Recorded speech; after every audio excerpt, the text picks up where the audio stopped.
the news, because New York Comic Con is been happening. There was a bunch of Vertigo stuff announced a couple of days ago. I'll save that for last, though. We'll do all the main DC stuff first. But yeah, a lot of stuff announced here.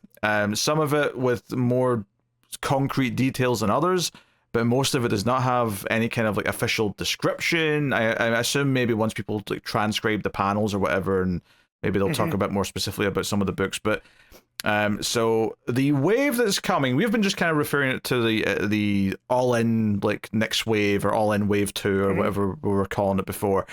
We do have a name for it, and that is DC Next Level. That's the wave of books that's coming after KO, starting in March. They're not all starting in March, but that's when they start sprinkling out. So here's the ones that were announced today at the main panel. First up, let's just get out of the way. We have a new Greg Rucka Batwoman book, starting with issue 1, art by Danny.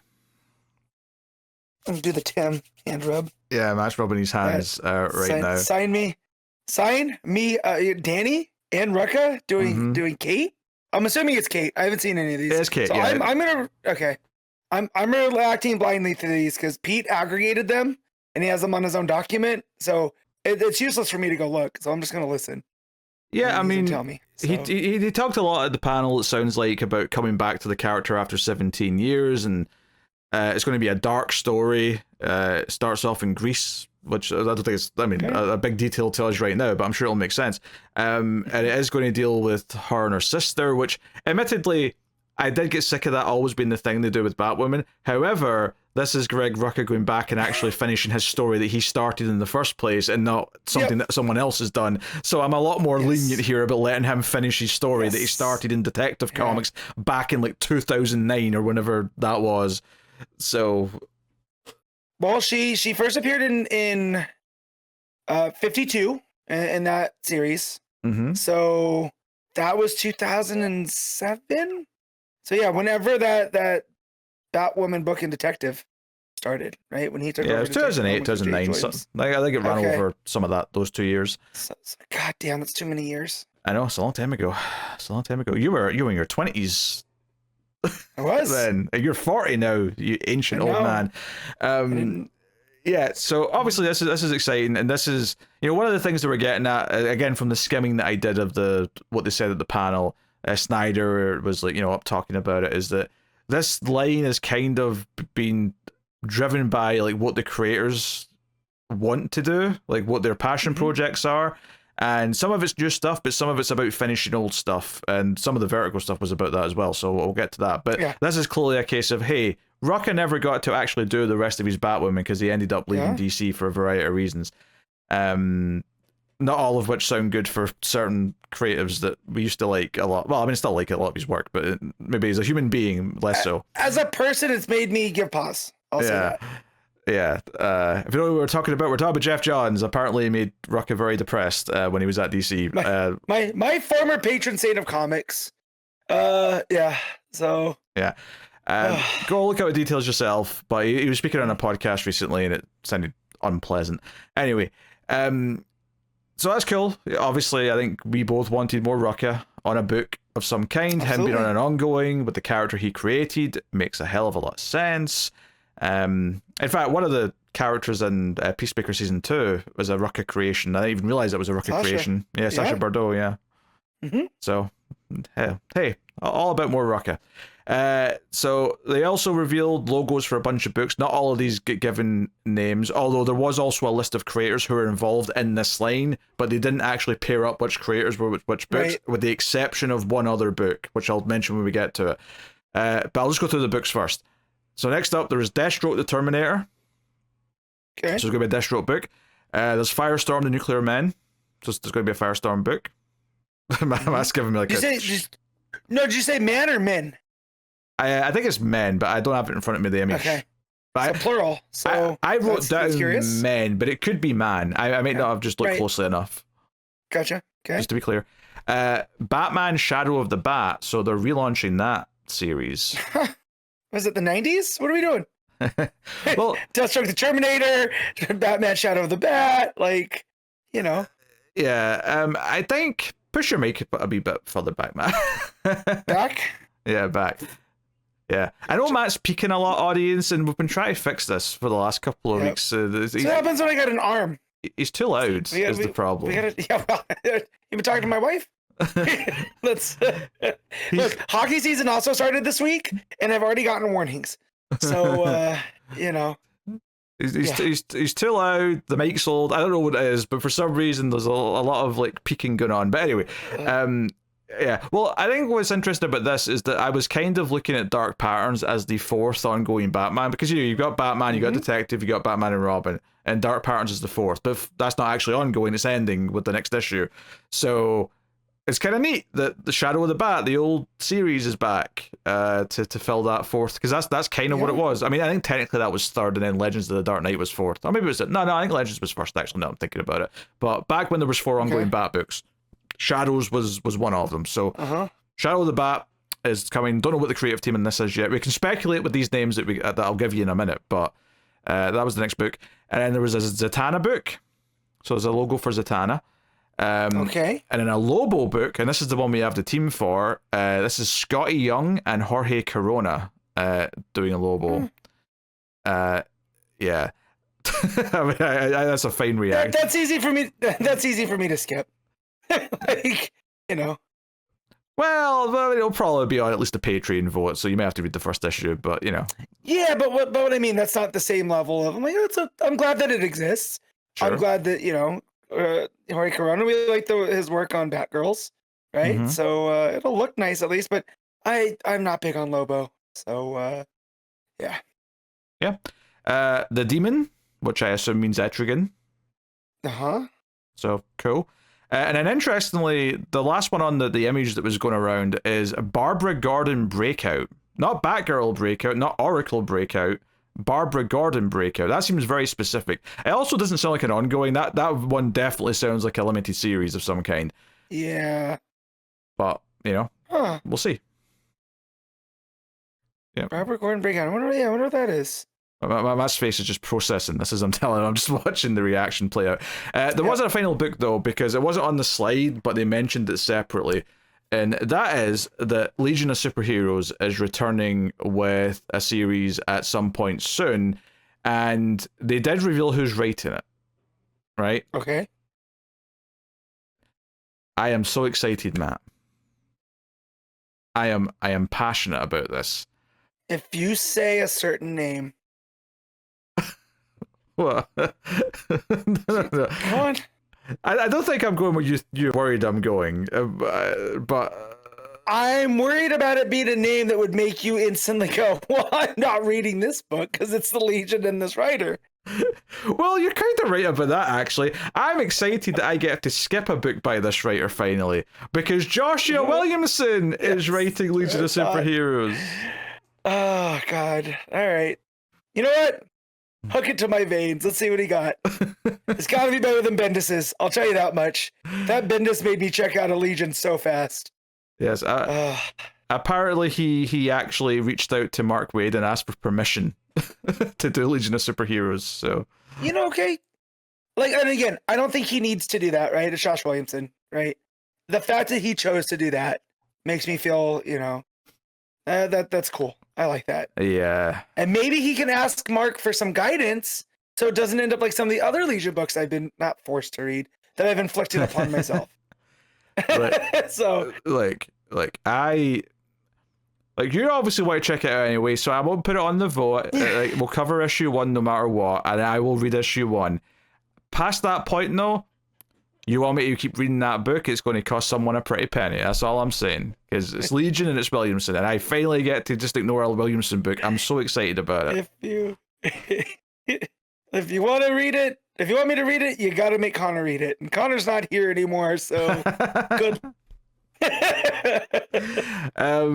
So yeah, they also put up a slide with a bunch of creators that were involved in next level books, and they note as well that this isn't all the creators that are involved, but the creators that are here: Greg Rucka, which we know he's doing Batwoman, Jorge Corona, we know he's on Lobo, Dennis Camp from Absolute Martian Manhunter, so excited about that. So he could be on Firestorm, he could be on Deathstroke, he could be on, you know, any number of those other books we mentioned. Mariko Tamaki is on one of these books. Now, keep in mind, there's no guarantee that all these names are on one of the books that were in that other list, because they may have other books to reveal, so just keep that in mind as well. They mentioned James Harren, they mentioned Scotty Young, we know Scotty Young's on Lobo, they mentioned Jeff Lemire, so that's cool. Danny, who we know is on Batwoman. Rucka, yeah. 20 Fleeks, I don't know who that is, but that's fine. Okay. I've seen that guy at a bunch of cons and usually working with My Little Pony stuff. So, okay. Definitely an odd name. Yeah. Jamal Campbell, yeah, presumably doing art on one of the books. And then Joshua Williamson, and it just says and more. So, yeah, it says all these books start rolling out in March 2026, but they'll be going beyond that. You know, they'll start, you know, there'll be a staggered launch. It won't all be a 1 month, like, you know, onslaught.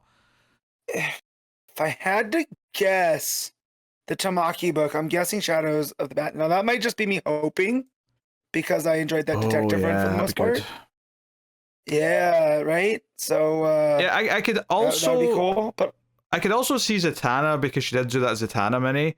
Yep. But I would hope for Shadows of the Bat. But hey, if Dennis Camp's on Shadows of the Bat, I would also be pretty pleased with that. Also, I would love to see what Dennis Camp could bring to Zatanna.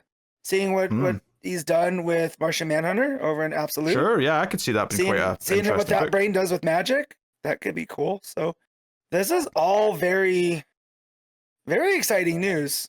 Well, I think it's interesting about it is that other than Shadows of the Bat, like none of it's. I mean, I guess you could say Batwoman's kind of a Bat book, and Barbara Gordon, but like, it's not Batman, Superman, Wonder Woman. It's not another Justice League book. No. Like these are all, other than Shadows of the Bat, they're all kind of like characters who don't have books right now getting a chance to like shine for a little bit, and maybe some of them will end up just being 6-12 issue series, and that's okay if it is, but no, it's cool. But DC does this every so often where they go and they give the focus to minor characters and they kind of let stuff grow, which I do appreciate them for that. Like, I mean, that's how I found about the Demon, and when I first read Etrigan, it was in that what was it called? It was the DC Knights book, right? It came up in New 52.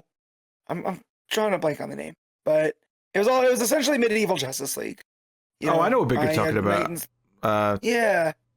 Oh, I can't remember the name of it, but I know what you're talking about.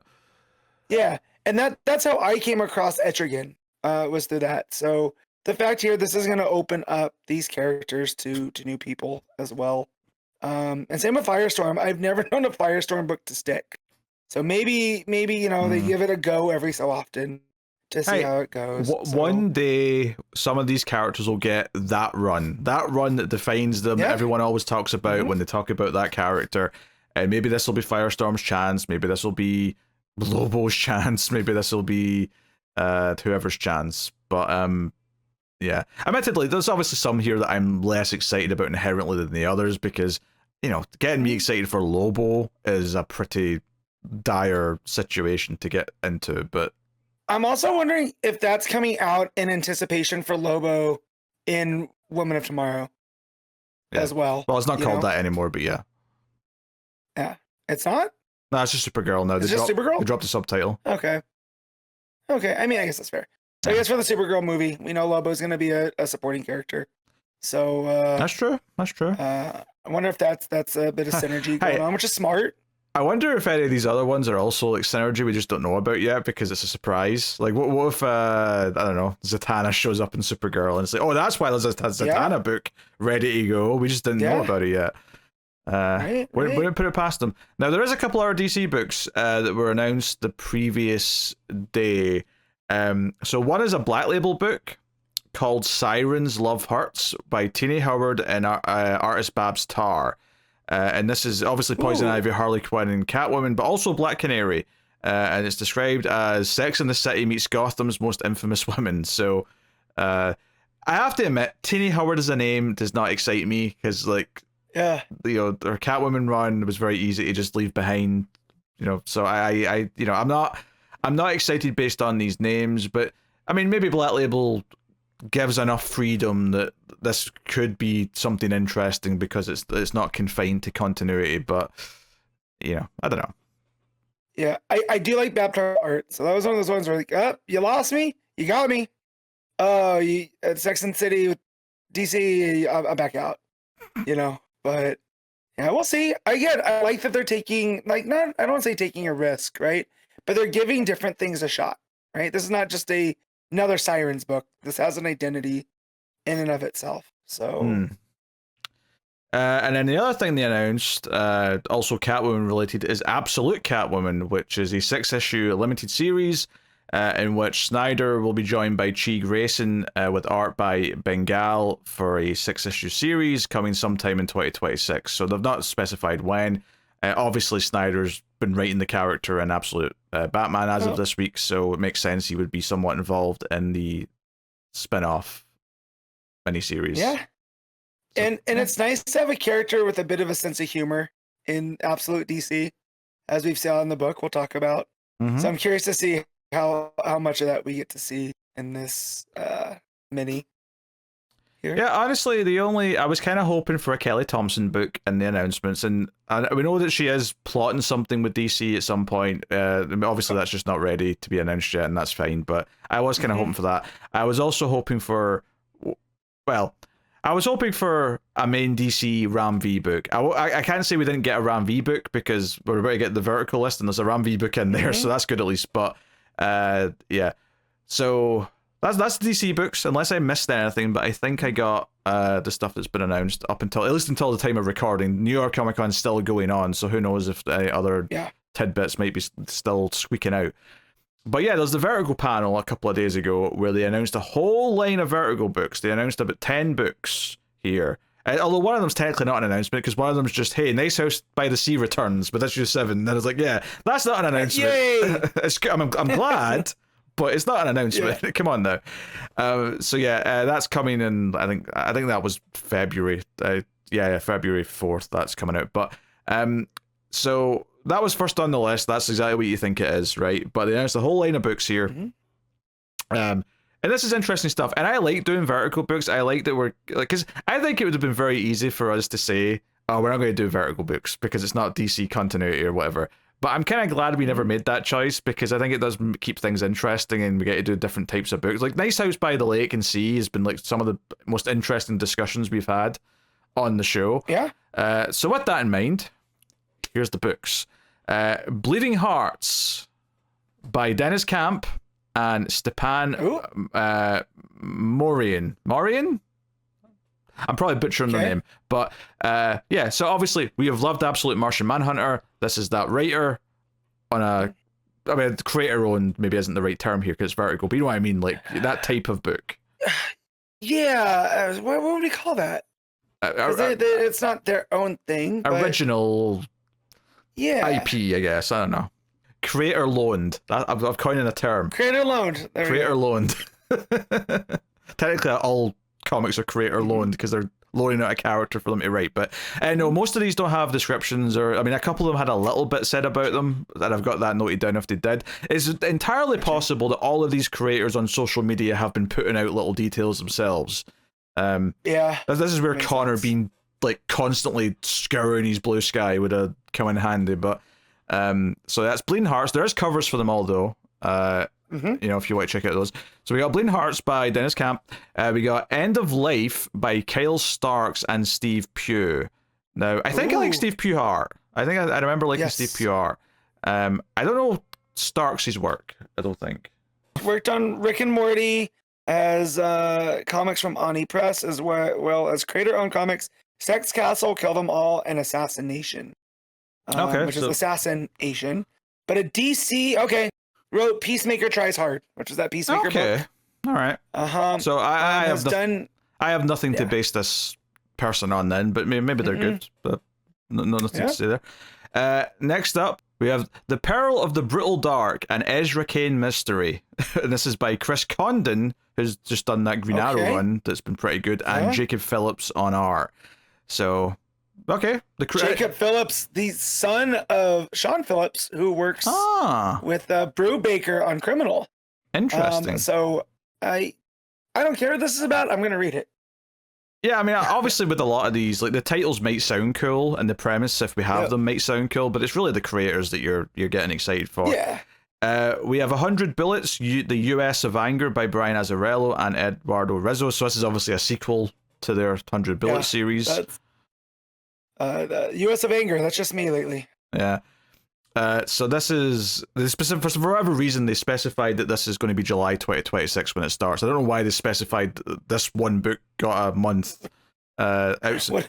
What do they know that we don't?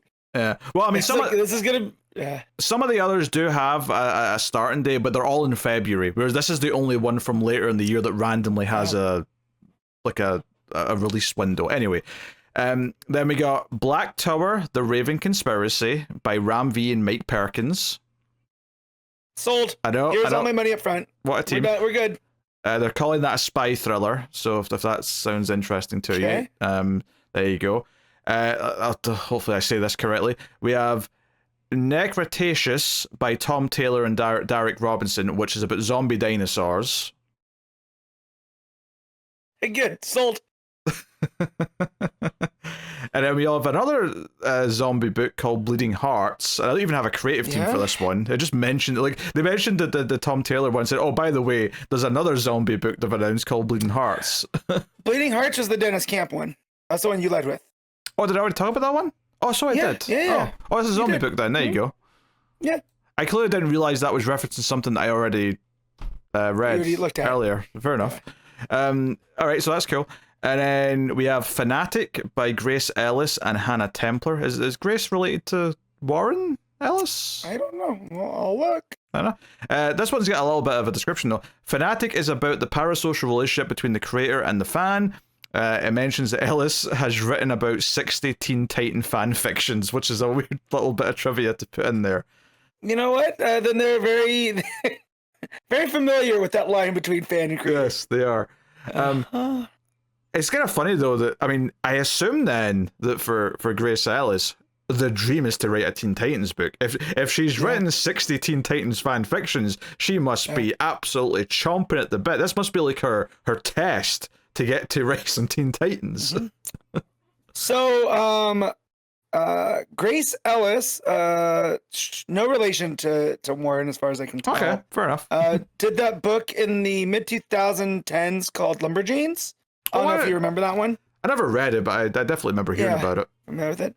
And then it also worked during for DC under Titans Beast World Tour, Gotham #1, the short story Wild Harleys I Have Known from last year. So I mean, I can't say I specifically remember that short. No. But yeah. Fair enough. But yeah, and apparently the first graphic novel was called Flung Out of Space. It was published by Abrams Book, imprint Surly Books. A novel line dedicated to queer creators and curated by Mariko Tamaki. So yeah, so it seems like they're going, finding new voices also with these Vertigo, which is a good place for people to start. Right, they get their own identity kind of out there as a writer, and then you have people like Tom Taylor, we're already familiar with, right? And we're gonna check that out. So I like that Vertigo exists in this format again. Yeah. Next up, we got A Walking Shadow by Cy Spurrier and Aaron Campbell, which is described as a walking shadow with a Macbeth. Or he described Walking Shadow with a Macbeth quote. He also said Stephen King loved the twist. So apparently Stephen King's already read the script.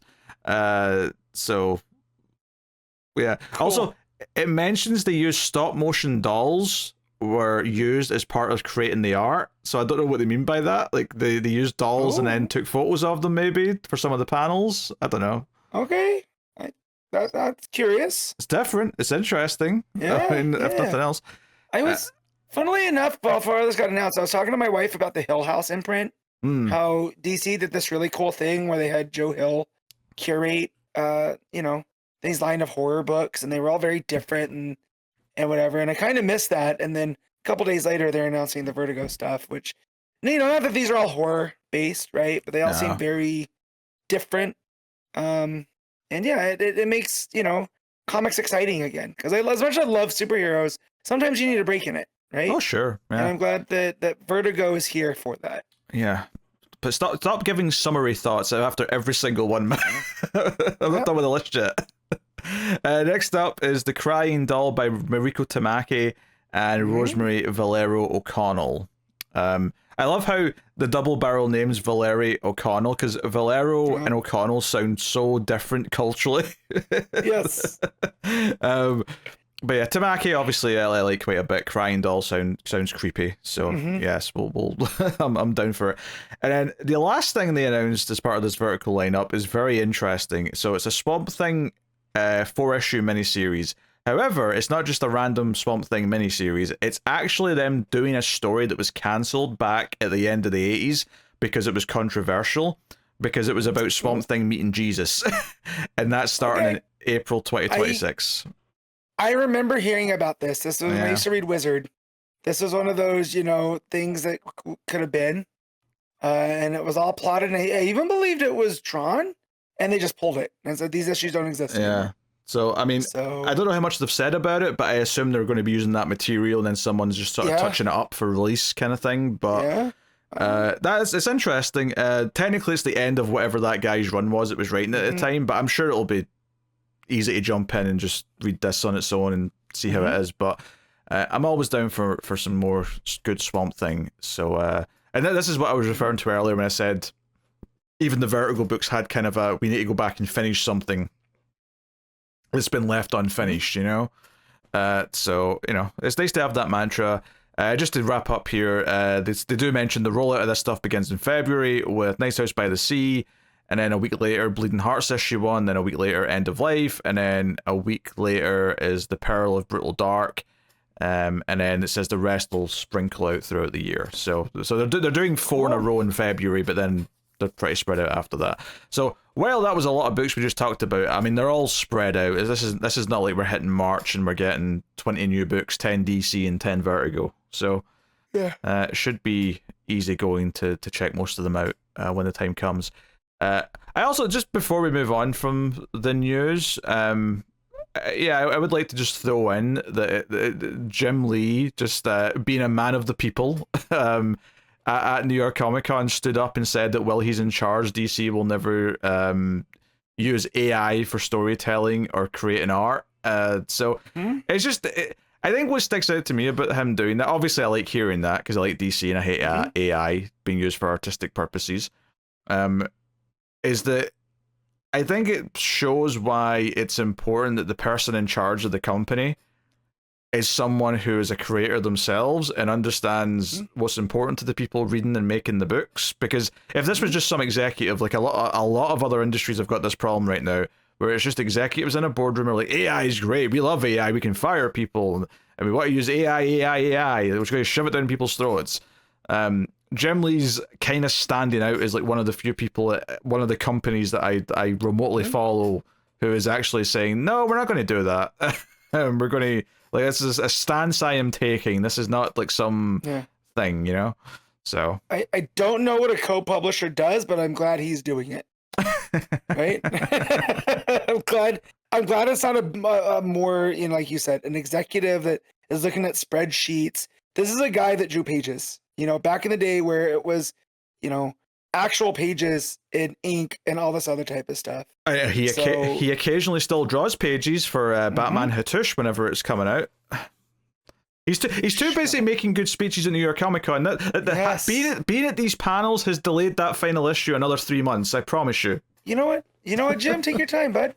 You know what? Keep defending art from AI. All right, like I want to hear more of these. Go to Blumhouse and talk to Dr. Blum while we're at it. Oh yeah. My favorite new running gag is saying that Hattush has been delayed by several months because Jim Lee did something, and it doesn't matter how small the thing is. He went out for lunch today.